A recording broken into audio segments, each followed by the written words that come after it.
This entire podcast has been full of hot takes, but this might be the ultimate hot take because we really diverge here.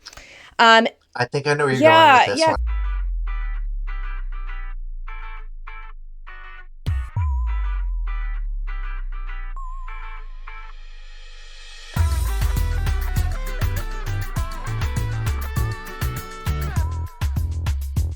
Hello, and welcome to another episode of Travel Hot Takes with Josh and Allison. I'm Josh And I'm Shear. Allison Amini.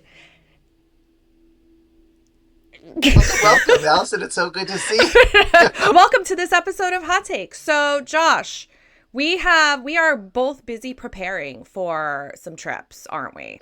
Yes, we are. Oh my gosh, we're both. I'm leaving on Sunday. When are you leaving? I'm leaving Sunday too. I'm leaving on a red eye Sunday night. Exact same. So, tell us about where you're going and how you're preparing for your So trip. I'm going to ILTM, which is the International Luxury Travel Marketplace in the Bahamas. So I'm staying in this it's just 4 days of like whirlwind, meeting with suppliers and hotels and tour operators. I'm meeting with some tourism boards, a lot of Japan people I'm meeting with. I'm very excited about that. Very cool. And so I'm flying out on Sunday night, coming home Friday night. And I'm a little anxious about my flights because of current situations that are happening in the United States right now. Yes, yes. I share a similar anxiety. So, at the time of recording, we're currently facing a government shutdown here in the US. So, that could affect time at the airport with TSA. I'm getting ready to go to France. I think I'm taking a small group on a river cruise to Provence. So, we're flying from New York to Paris on Sunday night. So we leave on Sunday is the 5th. We're scheduled to land in Paris the morning of October 6th. And of course, one thing to always watch out for are strikes. And there is an air traffic control strike scheduled for France from October 7th through the 10th. So fingers crossed we should be okay because this is scheduled already. It's scheduled for the day after we arrive, but had we been flying one day earlier, I would probably be scrambling to figure out what alternatives we have. Honestly, I'm just really, really glad that everyone in my party is traveling with travel insurance. I cannot express the importance strongly enough of how important it is to travel with insurance.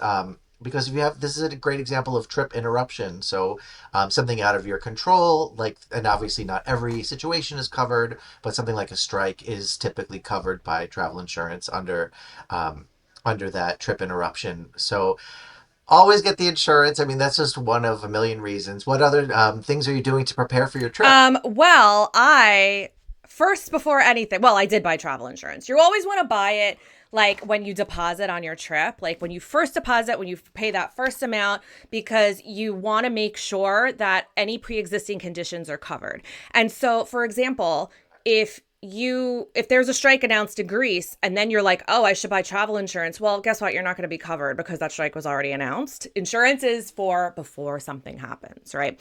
So I got my insurance. That's how I'm preparing. But also, I'm just trying to take a deep breath because there is so much bad news out there. I just feel like every time I open my phone or like go, it's just like, horrible thing, strike, airport shut down. Did you see that like the Munich airport that was shut down because of like drones in the Drones, I space? saw. Yes, I I did. have some clients who were going to Belgium in a couple of weeks. There's a strike then. There's just, I mean, Italy strikes everywhere in Italy. It's just, Europe Always. is just it's just constantly strikes.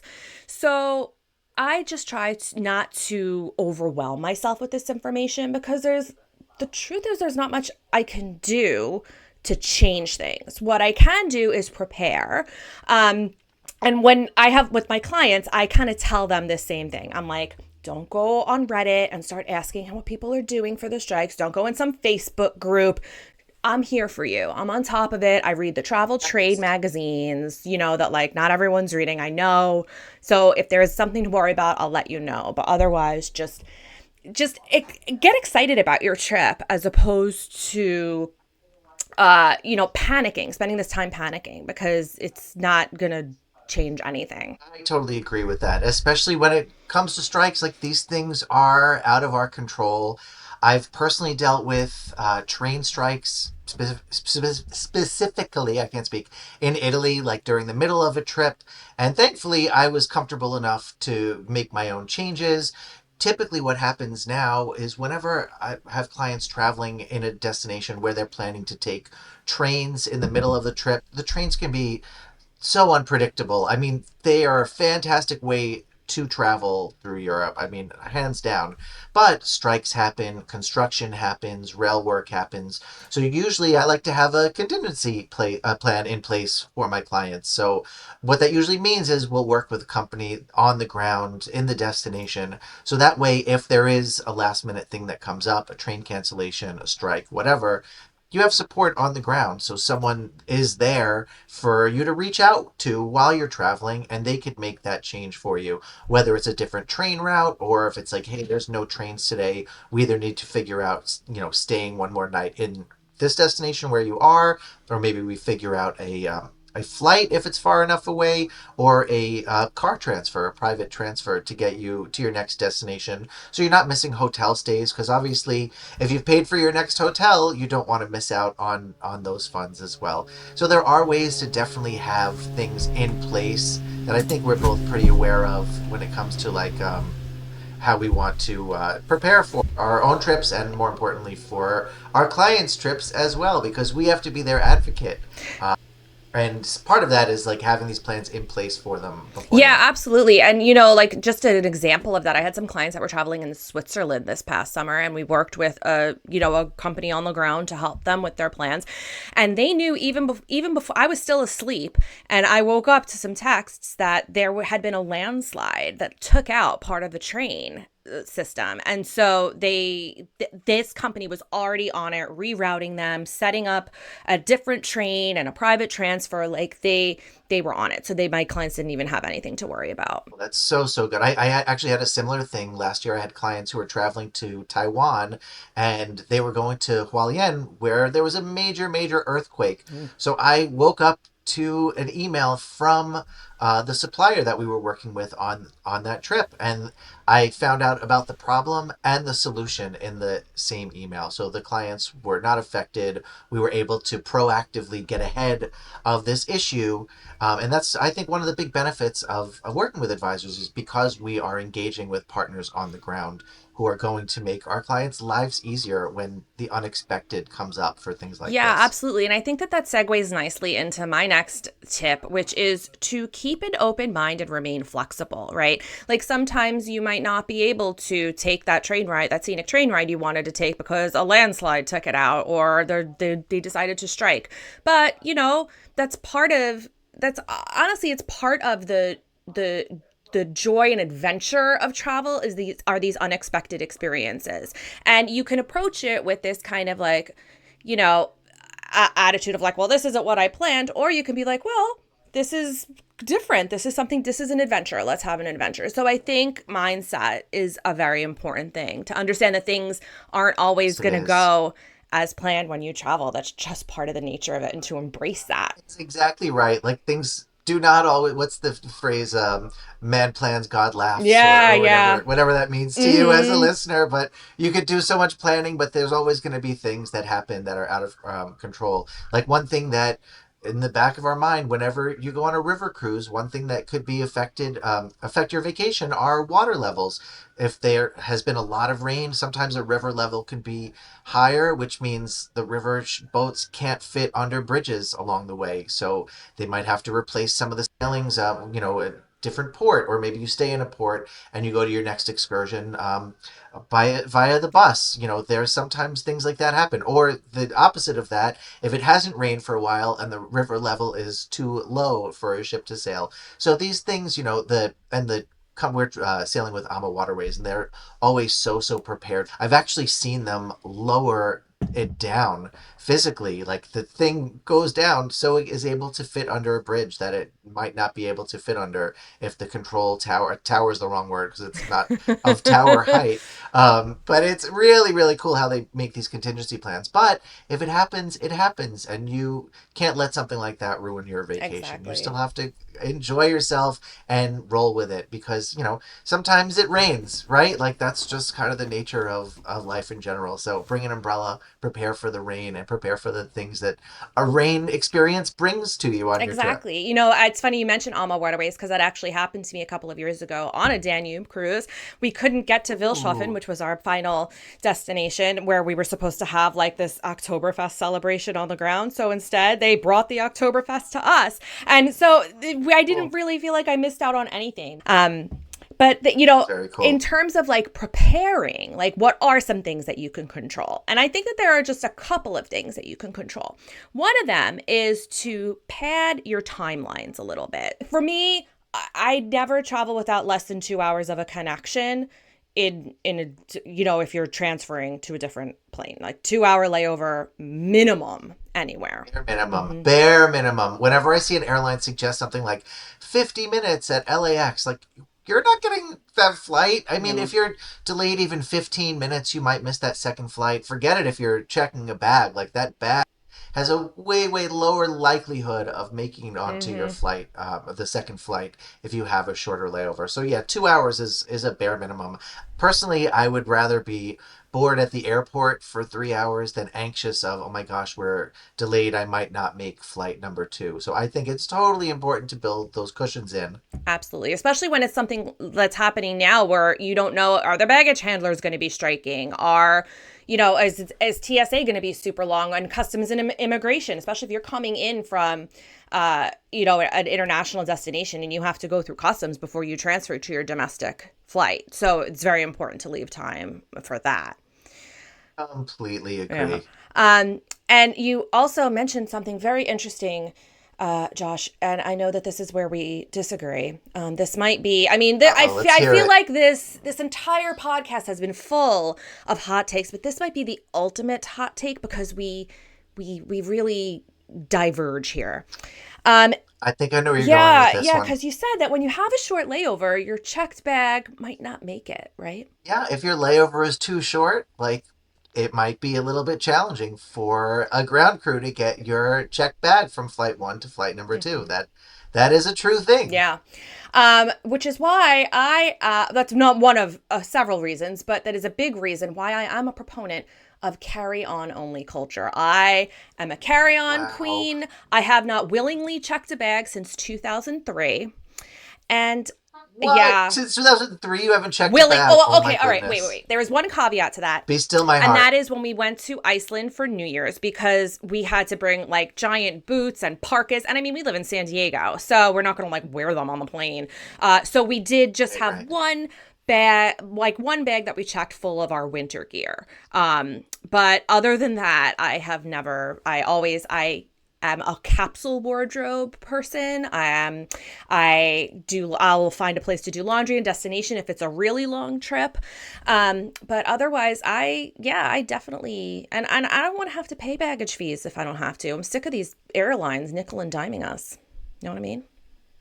I totally understand that, and I will say, I am I go back and forth on both, right? So for years I was also a carry on only queen, and what was it? About a year ago, I went to Italy for 2.5 weeks, and I was going to a lot of spots, and I was like, I'm just gonna do a carry on. Like I don't want to be bothered with checking a bag, and I got really really efficient. I had all my stuff figured out.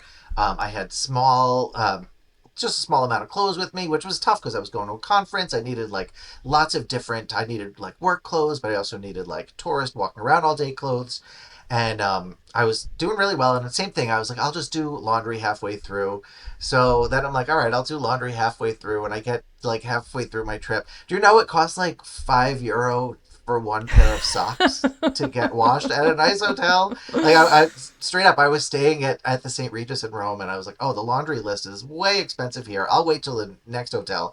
It was the same exact prices at my next hotel. It was in Rimini, and so I spent over €60 to do laundry on that trip, which is probably more than it would have cost to check a bag. Also, with loyalty towards airlines, I actually very rarely get charged for an added bag. Like I typically try and fly Delta or JetBlue, and I have the loyalty credit card, so like the check bag is included. So it's usually not a cost Well, when issue. you're flying But then in when Europe though, in some of those when you don't have a choice to fly some of those low cost carriers and they're I just know taking your because bag and what chucking it, who knows what they're doing with their bag with all those. that that is what happened. So on one trip, I was coming home with my carry on bag, but the flights in Europe, a lot of them, the dimensions that are acceptable are actually smaller. So you have that slightly larger carry on from some popular brands.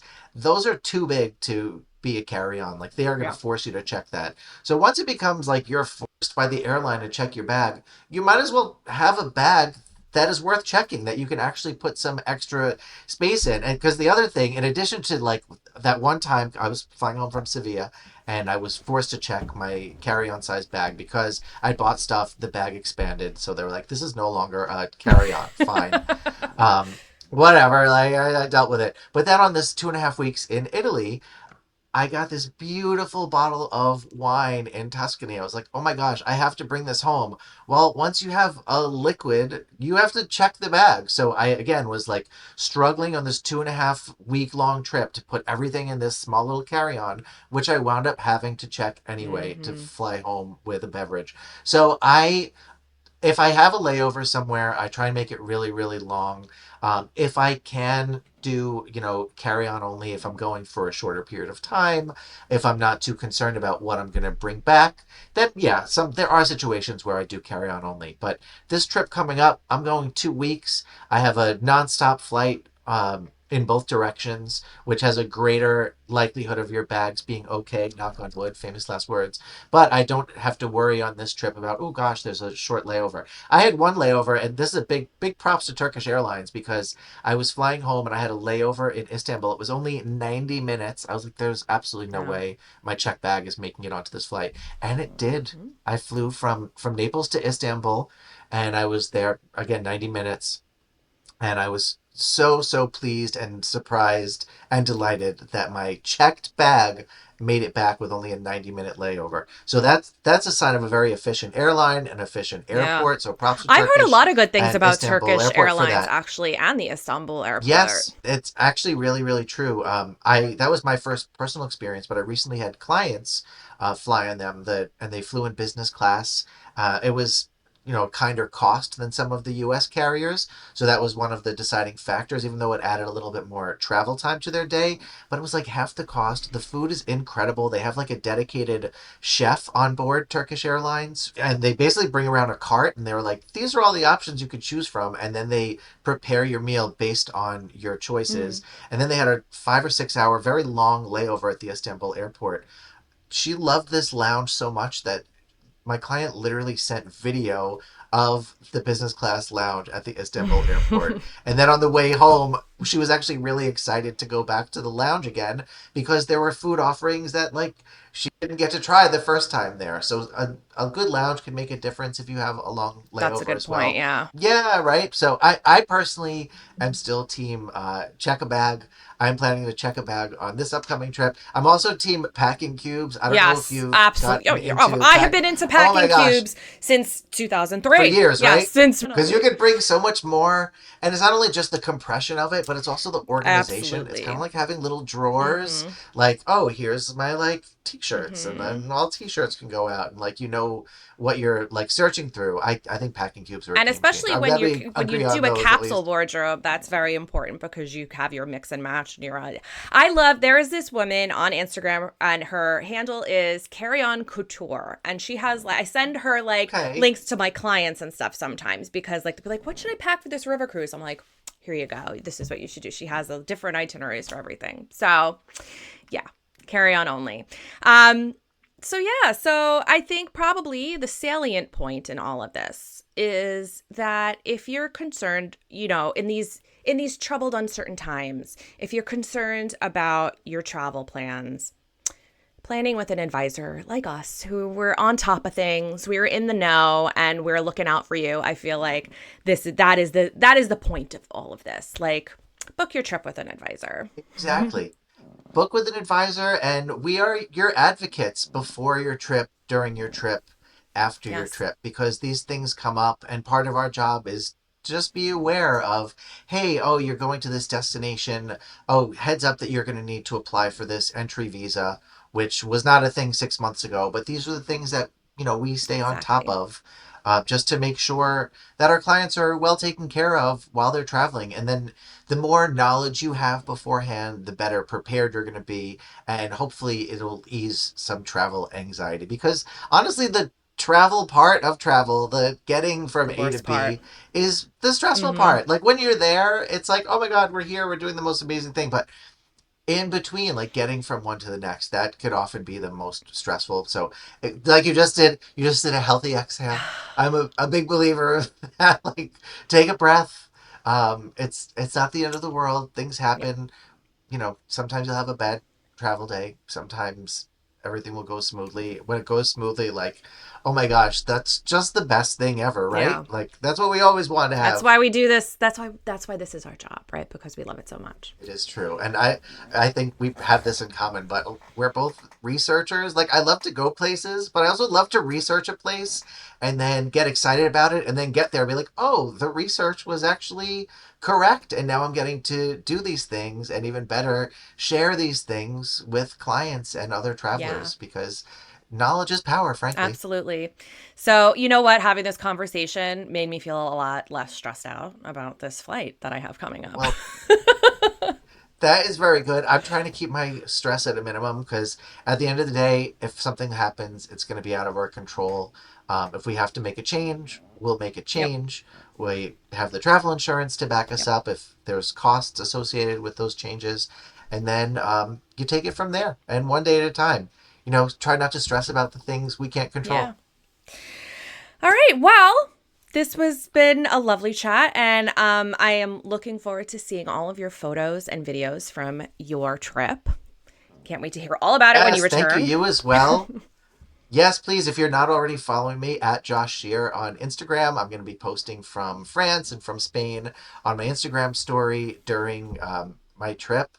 And I'm excited to share this with a group. This is the first time I'm leading a Come With Me Mm-hmm. trip for White Lotus Travel Design. And I'm so thrilled to be partnering with Ama Waterways on this trip, because I think they're such a fantastic partner to work with. Their product is fantastic. They're one of the leaders in river cruising, and I'm so excited for everyone to see all the things that you get to do on a river cruise. And we're specifically going to be in Provence, so more on that next time we Yeah, I chat. agree. And I'm at Novel World Travel on Instagram. I'll be sharing some stuff from Bahamas. It probably won't be as interesting as what Josh is going to be sharing, because I will be in meetings like all day long. But I do plan to like maybe sneak out to the beach for a short amount of time, or at least capture some beautiful sunsets. So stay tuned.